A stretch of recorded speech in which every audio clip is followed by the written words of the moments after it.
Are you aware that the Native American Inuits in Alaska were relocated to internment camps during World War II? Never heard of it. I didn't know that. I was not aware of that. I didn't know that, no. I didn't know that. No. I knew Japanese Americans were, but not Native Americans. No, not really. I mean, I knew that there was a Japanese internment of Japanese citizens of our country, but I didn't realize that Native Americans were too. Actually, no. I'm a Yakima tribal member, and I've spent most of my time trying to learn a lot about my own people, and so I had no idea about this. I was not aware.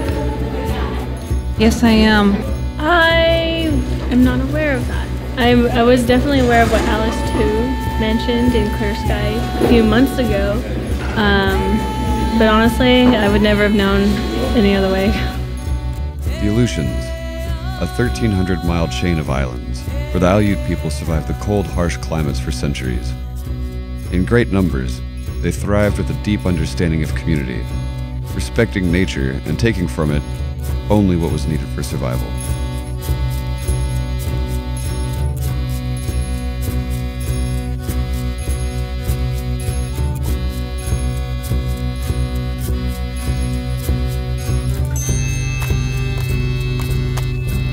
I used to like to walk alone and along the beaches and listen to the ocean. It was my time of imagination and time to be alone with nature, Mother Earth. And I'm glad I had those moments because it helped me in later life to appreciate what we have here on this planet. Towards the end of the 18th century, Russian seafarers stumbled upon the Aleutian Islands and the abundant population of fur-bearing animals, such as otters and fur seals. They also discovered the Aleut people, who were endowed with knowledge of the islands and the pelts they desired. The Russians captured the Aleuts as slaves to slaughter these animals for their pelts, and by the 1800s, over 400,000 seals and otters had been slaughtered. The Pribilof Islands were fur seal islands at the Unangan. They call us Aleuts, where Unangan did not go there to live. They respected the fur seal. That's their home. You know, why should we build the houses on their home? But the Russians brought Unangan from various villages, the strong ones, they thought, and brought them to kill fur seals. Imagine how they felt killing thousands of fur seals when they killed only one or two, maybe for a village, you know? Imagine what they went through psychologically. It probably made them sick. They probably prayed in their language, please forgive us, awo, tum prostida. And then the Russians introduced their religion. They were forced to learn Russian. And then when the Alaska was sold to the United States, they said, you have to learn English.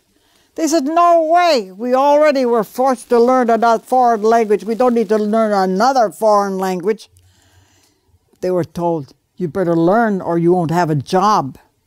So they grew up, my ancestors, speaking 3 languages. The United States purchased Alaska from the Russians in 1867 after the Civil War. However, in the far north, the Aleuts were forced to continue slaughtering seals and otters, but this time for America. The population of these creatures continued to decline to near extinction until 1869, when the Pribilof Island Reservation was tendering a proclamation to protect all fur-bearing animals, with the exception of the fur seals.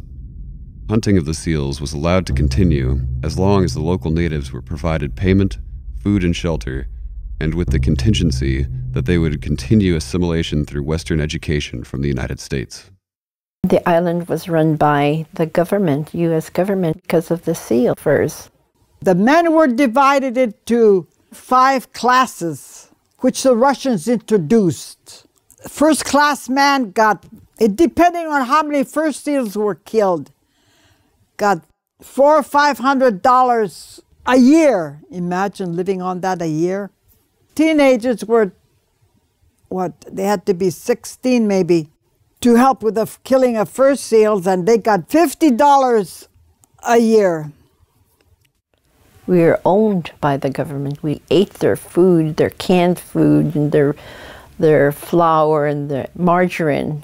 We never got beef, we never got chicken. All we had was seal meat and the birds.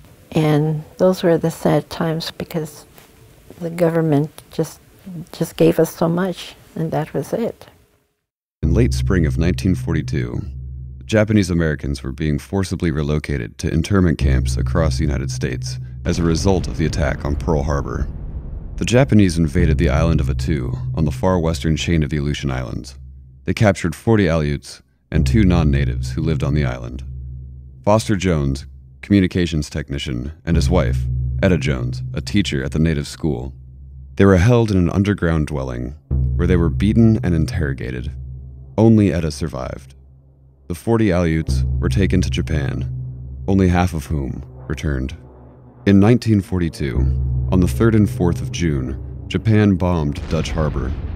This prompted an unknown battle in the harsh climate of the Aleutian Islands with the unprepared and undertrained Allied forces of the United States and Canada. It was a real nice sunny day.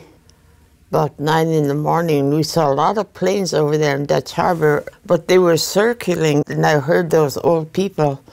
They had a radio on, and they said that Japanese were bombing Dutch Harbor in Alaska. My father-in-law, my first husband's dad, he knew everything that was going on over there. You know, he was on the radio. And he said, you know, they've been scoping these islands. That's what they were doing over there. They were getting ready to fight. They must have known there's something going to go on. They had barracks or huts in Alaska and Dutch Harbor. And this guy, Mr. Prokopiev, they said he was in the hospital and they started to bomb the hospital and he was running outside even if he's a patient. He was so scared. So was my mother-in-law. She was going to be my mother-in-law. And they had to tell them to climb up the hill and stay in the Quonset huts. They were crying, I heard. Well, I don't blame them. You don't expect anything like that. The governor of the state and a general wanted us off the islands. It was a general who insisted, we go to camps. Maybe because Japanese came, I forget how long before, they came to the Pribilofs, came ashore and played baseball with our boys. They probably thought we'd befriend the Japanese because we looked like them. Who knows, you know? There were some men camping, you know, and they heard on the radio, don't even light any camp stoves, and we're not supposed to burn any light in our houses, you know, the stoves or anything. All of us kids, there was the village kids and women, we all got together. And I was kind of happy. I was dumb anyway, didn't know what's going on. They said, we're going to be taken on some kind of big ship and they were going to evacuate us. I said, where are they taking us? And they didn't pay attention to me when I'm talking, you know, but I heard them. And my mom was speaking in her own language. We're on the boat and then, gosh, people were pounding on the door and my mom said, the Japanese are going to bomb us. And they said, they are not, Annie. You wouldn't believe them. My dad would say, quit yelling, Annie. And they put their life jackets on us. I was just having a good time, you know. This is dark time. And they were practicing how we could go on the lifeboats. Next morning, my mom said to me, my brother Paul was with me. He was the only one. I said, where's Dad? I don't know. We're going to go upstairs and eat, and don't act like little Indians. I said, what are we then? That's Mom, just because she was white, you know. The Aleuts were caught in the middle of escalating military tensions. Lacking the intel of Japanese military strategy or location prompted United States generals to make a hasty decision. In lieu of certainty, the United States removed the Aleuts from their homes on Atka Island and the Pribilovs in order to fortify defense against the Japanese. Without explanation, the people of St. George and St. Paul Islands were taken from their community and loaded onto the USS Delaroff. The military then commandeered and occupied their homes. As they sailed away, without knowledge of where they were being taken, the natives of Atka Island watched their livestock slaughtered and their village burned to the ground. The U.S. justified their actions by claiming they prevented any Japanese advantage in battles to come. We were excited about going on a big ship. I mean, we weren't worried like maybe our parents were. I was 15 at the time. Yeah, we were together as a family, and there was a lot of excitement. And being a child, I just kind of followed everybody around. Nobody explained to me except that we were going to be leaving the island. I remember my mother put our clothes in barrels. That's what we used for fermenting seal meat. I remember being hoisted on a net, my mother and my neighbor. She was a very heavy lady, but I think the women and children were hoisted on a net up on the ship. Favonia got lost on she was small, 7, 8 years old, got lost on the ship from her parents. She must have been frantic. I think it's a 7-day trip from St. Paul to Funner Bay. When we went to bed, we would be up on the 3rd level of the bunks, and there would be soldiers going back and forth with a rifle, and we would be very quiet. There were bunks practically close together, 1, 2, 3 high maybe. I think there's 500 of us from St. Paul, maybe 400. That's 5, 6, 7, 8, 900 people, huh?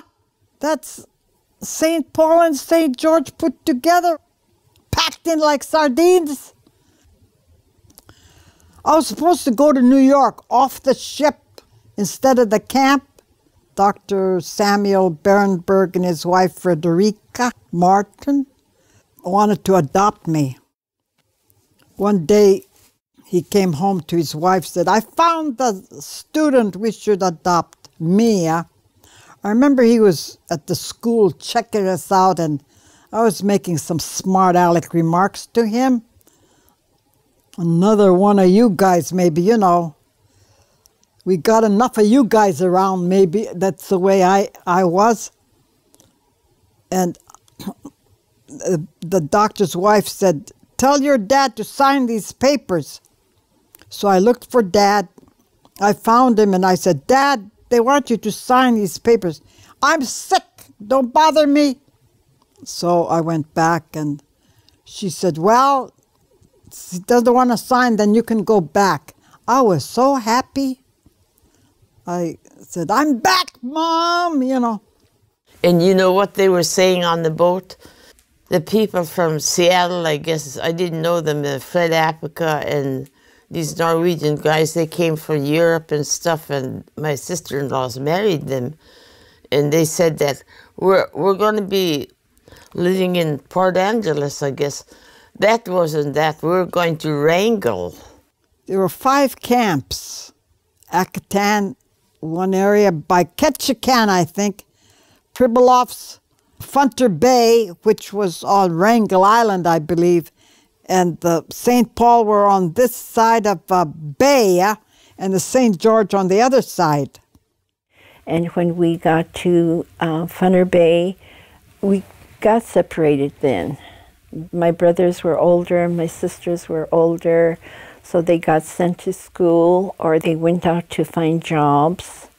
So I don't remember ever seeing them too much, my older brothers or sisters. And when we got there, it was really, really sunny. It was June or July. It was so hot. We weren't used to that. So we were living in a tent, and we stayed there 2 weeks, I think. And they took us to Ketchikan, where you see that picture.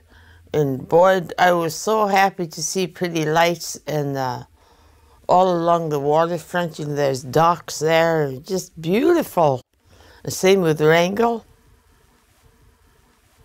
We didn't have no place to live, but they were going to build houses for this, and they did. They made really nice houses for us.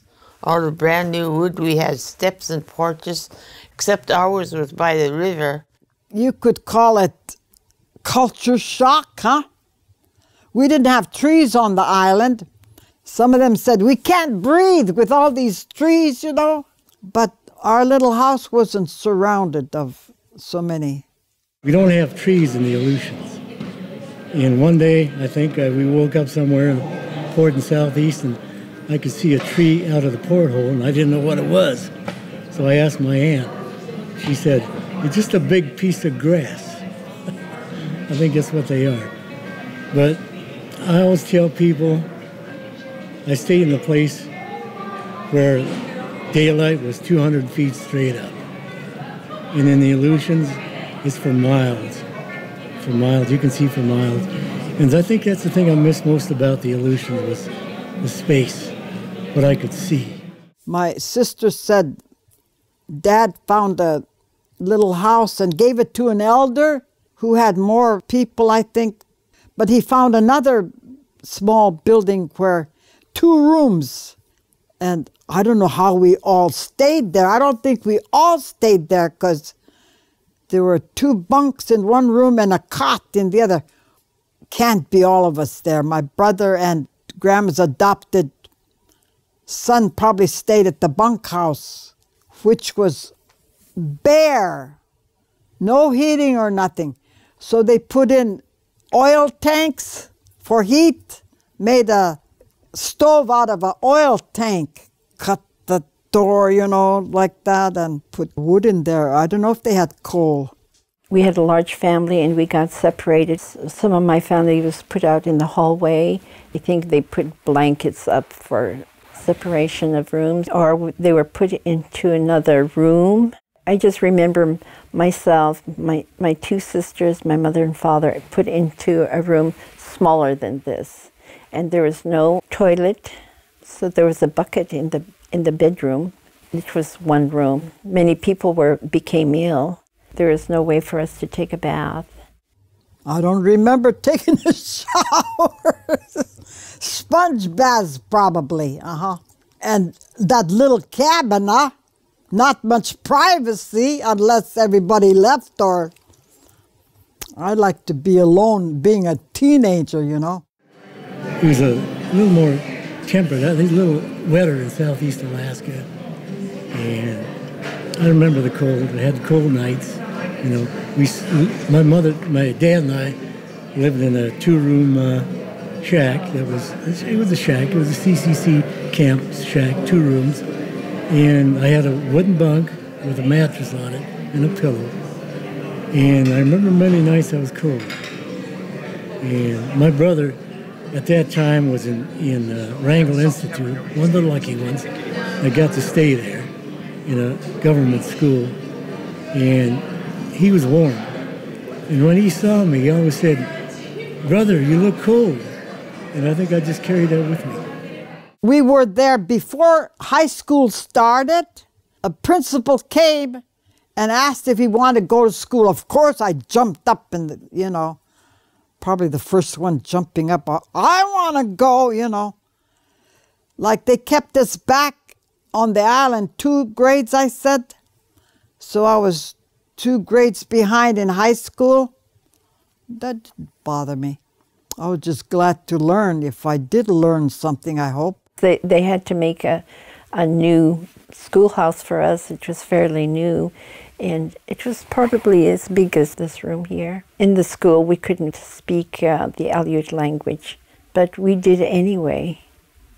It was the only thing we knew. Hardly spoke English at all. It was mainly the boys, I think, that got into trouble. They spoke it and were not very nice about it, so they would be the one who got punished more than the girls. And we had 1 teacher and probably 2 grades together. This may sound really strange, but she would have a picture from a catalog up on the wall if you were clean. Yeah, if you were clean, if you had clean hands, clean face, a picture of me, for instance, a girl would be opened up. But if you were dirty, the picture was shut. I was in charge of the girls, my second year maybe. I was chosen to discipline the girls. What they give me that job for, I thought, huh? I caught one girl, handful of aspirins. I should have reported to the nurse. I hope I did. Went to school in Ward's Lake. I remember this really well. I was a little kid. They used to give us cod liver oil, and each kid had a spoon, dirty spoon, to use it for cod liver oil. To this day, I don't know why in the world we ever took it. Hang each one with our name on it on the hook. And it would smell like cod liver oil all day. They told us to put our head in the sink like this, and they pour kerosene on our head. They said we're buggy kids, you know. I went home and told my mama. She was crying. She was crying so hard. I'm sorry, to this day I can't forget it. I used to be so proud of my hair. So you could see that picture. I used to have long black hair, you know, shoulder length. And when they did that, my poor mom. The doctor had medicine from the island. He took the medicine in case he needed it. He wasn't going to stay anyway, but while he was there, I guess. The army took it all, but we stopped in the Aleutians. Like, we don't matter, you know. We didn't have a shower. I probably went swimming because of that, you know. Then I didn't know sewer was going in that water. And I became very ill. And the doctor was still there, fortunately, but he didn't have any medicine, I don't think. I think I'm lucky to be alive. And he asked me if I was pregnant. I got mad at him. I said, you think I was fooling around, you know? I was mad at him. And I was, no kidding, I was deathly ill. But I survived. Oh my God. And we couldn't do our own cooking. What we had was, we were all told to go to the kitchen, and that's how we ate. We didn't, my mother didn't cook. It was prepared for us. I had beautiful, strong teeth. And dentist came and pulled out all our teeth. Teenagers! It's a wonder I wasn't screaming that top of my lungs, because I had beautiful teeth that could have been taken care of. They were strong. Dad didn't allow us to eat candy. That was criminal, I say, what they did. What kind of dentist was he anyway? No equipment for filling teeth. The idiot, come to think of it. Another thing I remember about Ward Lake is losing 4 cousins. The youngest one was 10, I believe, 16, 22, and about 24. Walter, I saw him every day, and Robert, and one day they were gone. And I didn't know where they had gone. And I found out that one of them had gone to Tacoma, to the TB hospital there. And Robert had died 3 days before, and I didn't know about it. So it was quite an impact on me. In Elmer, he was 10 years old, and we were in Craig, Alaska, getting ready to go fishing. And I was there when he died with his mother. He died in his mother's arms. And I was right there when it happened.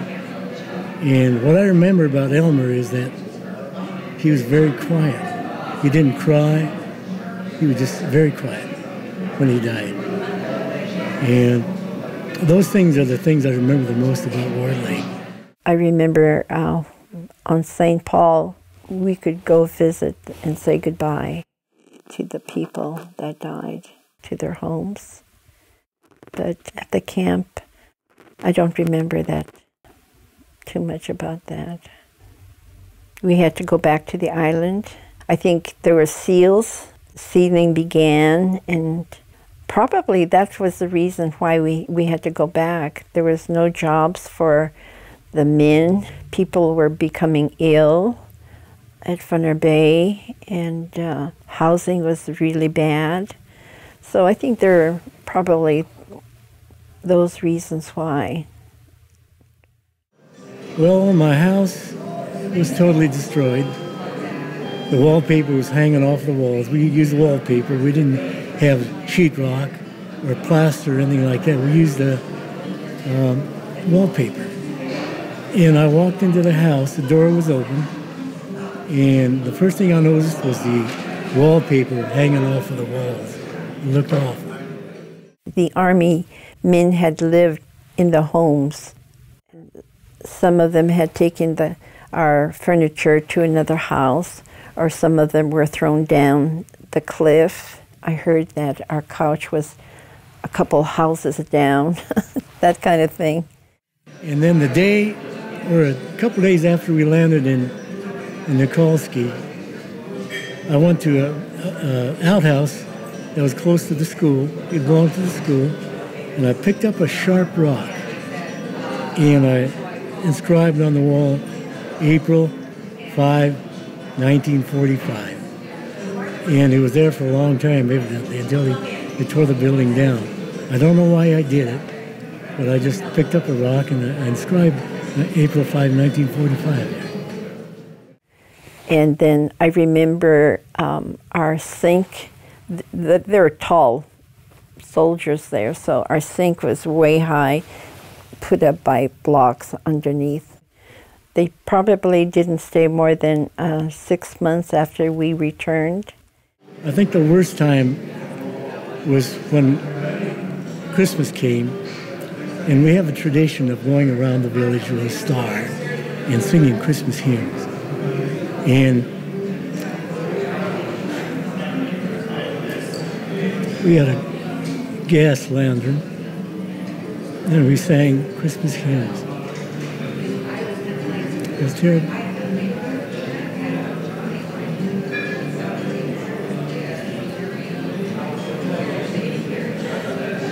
It was one of the worst days of my life, because my mother was gone,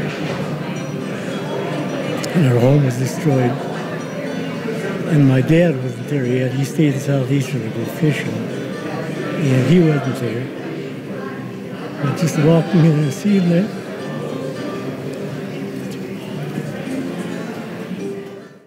The battle in the Aleutians was a monumental event of military history. It was the first battle to be fought on American soil since the War of 1812, and the first ever amphibious attack was conducted at this time. The Japanese infiltrated a part of the United States, and many soldiers on both sides lost their lives. The U.S. government created propaganda to mask the poor conditions of the internment camps. Newspapers wrote articles about the Aleuts returning home after the war. Books have been written and documentaries have been produced over the years exposing the truth. Yet, America still does not know of this great civil injustice. There's too many Americans, or anywhere, people anywhere, that know that we even fought battles in the Aleutian Islands during World War II. I do believe it should be made more aware, but the way the United States is, they'll put it on the back burner. To tell you the truth, I haven't really learned a lot about it. I haven't really heard about it, but I would like to find out more about it, to check into it. Being Native myself, I fully stand behind the culture. Anytime there's injustice in the world, I feel like people should know about it. Well, that was quite a while ago, actually, and so I think, it's more important what's going on now versus what happened at some point in the past. Be, made public. This is part of history. If we don't learn from our history, then we'll just repeat our history. Getting a more robust picture than the sort of the company line, I suppose, that we get in our 400-page This Is History textbook would be useful. It should be recognized, good or bad, and if a lot of people don't know about it, it's important to get the word out, right? Kind of like how a lot of people don't know about the Japanese in Seattle that were put in internment camps too. But all of us has been dogged out one way or another. The thing is, it's very important to get the knowledge you know, and the truth.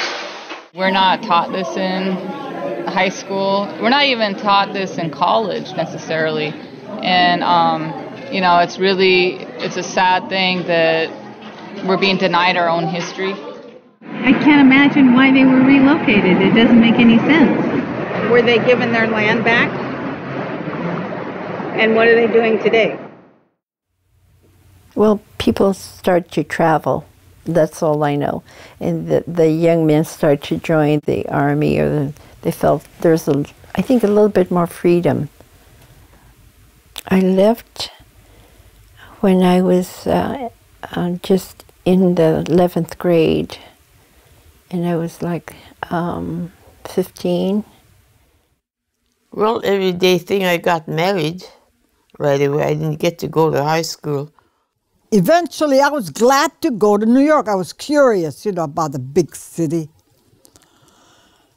Another experience. But anyway, I think it affected me going to Seattle. So I was more apt to adjust to New York, but not. I don't think I really did, because I wanted to go home way before I went home. In 1979, the Aleuts teamed up with Japanese Americans and told the Supreme Court stories of their lives during the internment camps. This began the Congressional Action on Restitution. In time, their stories were heard, and they received an apology and compensation from the U.S. government. In later years, Senator Ted Stevens spoke on behalf of the Aleuts. There were no press accounts during World War II of the terrible hardships endured by Alaskans from the Aleutians and Pribilof Islands. Those of us serving overseas in the military, and most Americans and the rest of the nation, knew nothing of their fellow Americans who were taken from their homes and interned in crowded, often squalid camps. The main reason we didn't know was because the correspondence and news reports between Alaska and the lower 48 were censored during World War II. Their treatment, we know, clearly failed to meet the government's responsibility to those under its care. At my request, Congress expanded the mandate of the Commission to include an examination of the federal government's treatment of our Aleut people during the war, because at first the legislation included only the Japanese Americans who were relocated to camps in the lower 48. No amount of money can fully compensate the excluded people for their losses and sufferings. I am confident that we all pray that our nation will never forget the lesson we learned at the expense of Alaska's Aleuts. The Japanese got compensated. They were the first ones to get some money out of it, and we weren't. We had to fight for ours a little longer. We got $10,000 each, and Japanese got 20. That would be in the 80s when I got the money. Well, I bought a car with that. It was gone. Money was gone. Right now, the fur seal is diminishing. There are very, very few left. When I was growing up, in the summertime, you would hear these seals. There'd be thousands of them on the beaches. And one year when I went back to visit my mother, there was silence, deadly silence. And I said, "Mom, what happened? I don't hear the seals." And she says, "Yeah, you noticed, don't you? Yeah, they were dying, not coming back." And that was sad, because I missed hearing them. America, land of the free. Yet its history is shadowed with slavery, theft, discrimination, and injustice for so many. America is a nation built upon a land stolen from a race of people who lived their entire lives in pure unbounded freedom and replaced it with merely an idea of freedom.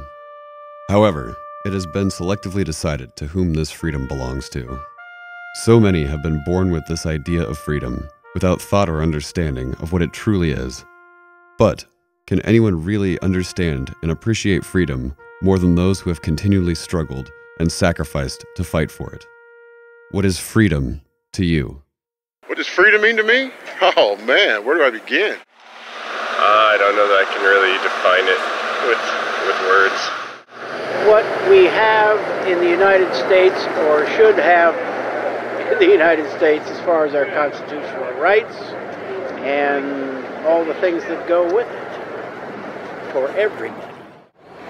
Freedom means that you have the opportunity to make decisions based on moral character, and that moral character is basically one of humanity, where everybody's, every human being is treated equal. Not in jail. No, actually freedom means fresh air, food, eat as much as you want, go wherever you want, speak your mind, just enjoying life to the fullest. I guess being able to do whatever you want to do unless it infringes on other people's rights. I don't really have a job at this time, which I'd like to go back to work. And but I'm just selling the real change paper, and so I have a lot of freedom. I don't know all that with the credit cards and the bills and the car payments and the gas and all that. So I'm pretty free, to tell you the truth. Freedom is the lack of somebody telling you have to do something, dictating where you live, what you're going to eat, what you're going to do with your time. Being able to live like how you want to live. Be religious how you want to be religious. Do what you want to do. Yeah, free mean you have to care yourself, go get education, and support yourself and support your family and your children. I always think about the balance between safety and freedom, and I think America tends to have a bigger emphasis on freedom than safety, or freedom and community. So that's definitely something to think about. To be able to do what you want to do without imposing or causing harm to your fellow man. More rights. As a native, I feel like we should have more rights. For some people, it can be taken away in a moment, their freedom.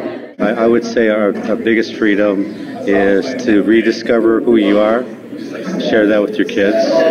For someone like me who's an enrolled member of an Indian tribe is, I guess, sovereignty. But in a way, sometimes even that's not enough. Freedom is, being able to be who you are meant to be. So I don't think Native people have access to freedom in many ways. We're tied down by poverty, by oppression, by discrimination, by racism. Growing up in Alaska, I'll tell you what freedom was. Freedom was that we can live off the land and see. We can eat our own food, speak our own language, sing our own songs. I totally grew up that way. Freedom to me is to worship where I want to worship, and a freedom to go when I want to go, where I want to go.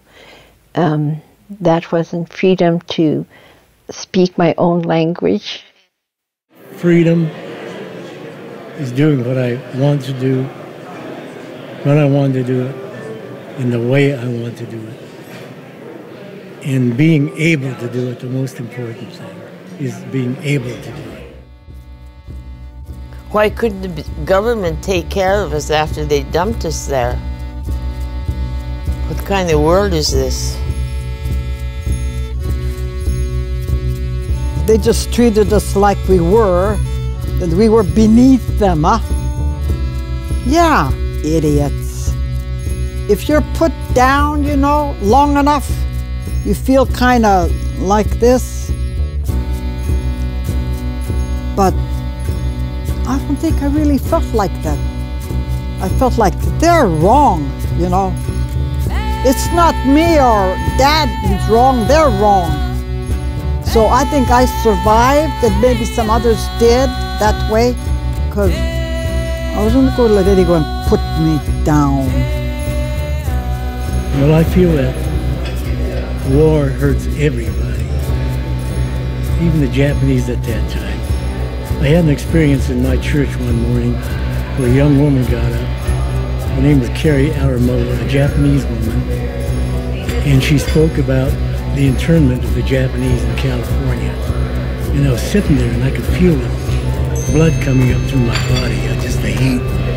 I was angry. And I wanted to tell that woman, get up and tell that young woman, at least you were warm. You were in a warm climate where you could grow something. We were hungry. We couldn't grow anything.